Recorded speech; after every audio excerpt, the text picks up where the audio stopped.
মুক্তি এ আমার নয়, অসংখ্য বন্ধন মাঝে মুক্তি প্রেমানন্দময়। আমি একা বই রেডি হয়ে বৃন্দাবনে যাবো আর বাড়ির সালমে এগুলো সব পড়ে থাকবে, ও সাথে আমি চাই না। কথা ঠিক কিনা? আমরা কি চাই?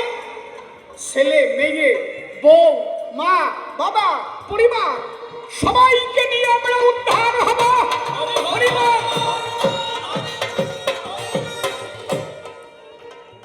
এর থেকে ভালো কথার কিছু আছে না কি গোসাই? ও বলদ বসে পরে এসে তো জবাব দেয় কোন জায়গায় কিসে। একজন একটা মোরগ পুষিছে, বুঝলেন?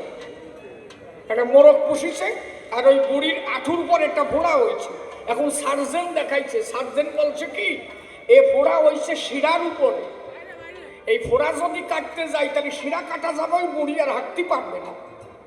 বলে এমনি যদি ভাটিয়ে বেরোয় তাহলে বুড়ির কপাল ভালো। বুড়ি ওই মোরগ পুষিছে, এখন ঠেক আঁঠুতে ফোড়া হয়েছে তো ঠেক মেলায় ভাত খাচ্ছে।